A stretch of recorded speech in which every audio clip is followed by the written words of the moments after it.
વિદ્યાર્થી મિત્રો, તો હવે આપણે આજે 30મો દાખલો વિભાગ બી જે છે પ્રશ્નપત્ર 2 નો 30મો દાખલો આવ્યા છે. આપણને એ આપ્યું છે ને બી બે બિંદુ આપેલા છે. એ બેનું અંતર શોધવાનું છે. તો અંતર શોધવું હોય તો આપણે અંતર સૂત્ર મૂકવાનું. આપણે અંતર સૂત્ર જાણીએ છીએ b નો સ્ક્વેર બરાબર x1 - x2 નો સ્ક્વેર પ્લસ y1 - y2 નો સ્ક્વેર. બરાબર. તો આપણે સૂત્ર મૂક્યું તો તમને એમ થાય સાહેબ તમે સૂત્ર તો મૂક્યું, સૂત્રની કિંમત ક્યાંથી ગોતવાની? કિંમત આપણે આમાં જ આપી છે. જો આને કહેવાય x1, આને કહેવાય y1, આને કહેવાય x2, આને કહેવાય y2. રેડી? એટલે x1 અને y1, x2 અને y2 બંનેની કિંમત આપણને આપેલી છે. x1 y1 x2 y2 એ કિંમત આમાં મૂકવાની છે એટલે જવાબ આવી જાય. x1 બરાબર આપણી પાસે કેટલા છે? a. x2 બરાબર કેટલા છે? Minus a. જો અહીંયા માઈનસ a છે અને અહીંયા માઈનસ નિશાની છે. બરાબર? તો માઈનસ માઈનસ પ્લસ થઈ જાય, માઈનસ માઈનસ પ્લસ થઈ જાય. એટલે આપણે અહીંયા a લખવાનું છે પણ પ્લસ લખવાનું છે. પછી y1 બરાબર આપણી પાસે જો b છે. બરાબર? પછી y2 માં માઈનસ છે, આમાં પણ માઈનસ છે, માઈનસ b અને માઈનસ નિશાની, તો માઈનસ માઈનસ પ્લસ થશે અને y2 બરાબર b આવશે, b નો સ્ક્વેર. બરાબર? સમજાઈ ગયું? નો સમજાય તો ફરી વાર રિવર્સ કરો વિડિયો, રિવર્સ કરીને જુઓ. કેમ કે આ માઈનસ છે, આ માઈનસ છે, સૂત્રમાં માઈનસ ને રકમમાં માઈનસ, તો બે માઈનસ છે તો માઈનસ માઈનસ પ્લસ થાય. બરાબર?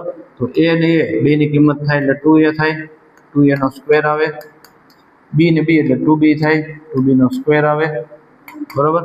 હવે 2 નો વર્ગ, જો વર્ગ છે 2 નો ને a નો, બેયનો વર્ગ કરવાનો છે. તો 2 નો વર્ગ 2 દુને 4 થશે, a નો સ્ક્વેર. પછી 2 નો વર્ગ 2 દુને 4 થશે, પછી b નો સ્ક્વેર. આપણી પાસે ab નો સ્ક્વેર છે. રેડી? હવે આ વર્ગ કાઢવો છે. આપણે અંતરસૂત્ર ગોતવું હોય તો વર્ગ કાઢવો પડે. તો વર્ગ કાઢવો હોય તો એકદમ સિમ્પલ છે. અહીંથી વર્ગમૂળ કરી દો, અહીંથી વર્ગમૂળ કરી દો. હવે આ વર્ગમૂળ કરો એટલે આ વર્ગને રૂટ ઉડી જાય, રૂટ ઉડી જાય વર્ગ ઉડી જાય એટલે ખાલી ab વધે. હવે આની અંદરથી તમારે 4 કોમન કાઢવા પડે. બરોબર છે? પણ એ 4 તમે કોમન કાઢો તો એ 4 માથે જે રૂટ છે ને એ રૂટ તો રહેશે જ તે. બરોબર?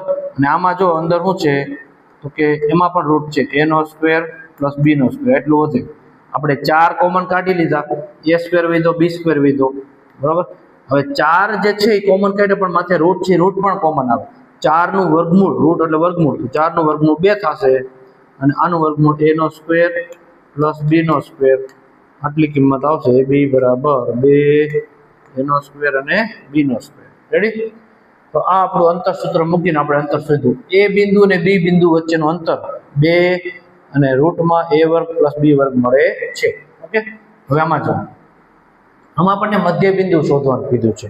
તો મધ્ય બિંદુ શોધવાનું સૂત્ર દાખલાઓમાં 7મા પ્રકરણમાં આવે છે પણ બહુ એક બે જગ્યાએ જ આવે, બહુ જાજુ આવતું નથી.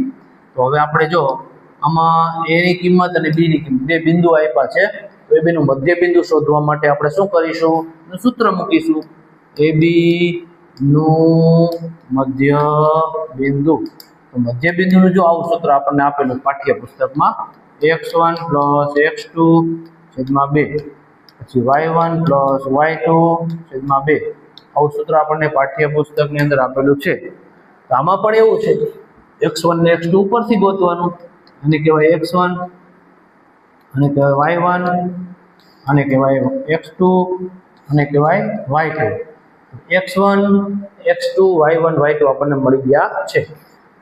હવે x1 બરાબર આપણી પાસે શું છે તો કે -4 છે, x2 શું છે તો +6 છે એના છેદમાં 2, y1 શું છે તો -2 છે, y2 શું છે તો કે 8 છે. 8 ની નિશાની કાંઈ નથી તો પ્લસ મૂકવાની, છેદમાં 2. જો નિશાની આપી હોય તો લખવાની, ન હોય તો એ નહીં મૂકી દેવાની.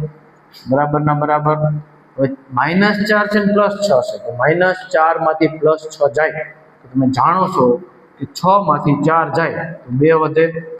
અને મોટા પદની નિશાની તમે સરવાળો કરો કે બાદબાકી, હંમેશા મોટા પદની નિશાની આવે. બે જુદી જુદી નિશાની છે એટલે આપણે બાદબાકી કરી, 6 માંથી 4 જાય તો 2, મોટું પદ 6 છે તો 6 ની નિશાની પ્લસ, પ્લસ મૂકવાની જરૂર છે નહીં. 2 ના 2 બરાબર. હવે આમાં પણ જો 8 પ્લસ છે 2 માઇનસ છે, જુદી જુદી નિશાની આવે તો બાદબાકી કરવાની છે. 8 માંથી 2 જાય તો 6 વધે, એના છેદમાં 2. હવે 8 ની નિશાની પ્લસ છે, મોટું પદ 8 છે, 8 ની નિશાની પ્લસ છે, પ્લસ નિશાની લખવાની કોઈ જરૂર છે નહીં. આ 2 ઉડી જાય, 2 ઉડે એટલે આપણે 1 વધે, અને આ 2 તેરી 6, અહીંયા 3 વધે. બરાબર. તો આ જે મધ્ય બિંદુ છે એ બી નું મધ્ય બિંદુ એકદમ સિમ્પલ અને સરળ દાખલો છે. આ દાખલાના આધારે તમે પૂરેપૂરા માર્ક્સ લઈ શકો છો. તમે મેથ્સની અંદર ધારો તો 100 માંથી 100 માર્ક્સ આવે. બરાબર. તમારે પૂરેપૂરી તૈયારી કરવી પડે. ઓકે. તો આપણો જે વિડીયો છે એને લાઈક કરો, શેર કરો અને સબસ્ક્રાઇબ કરો. Thank you very much.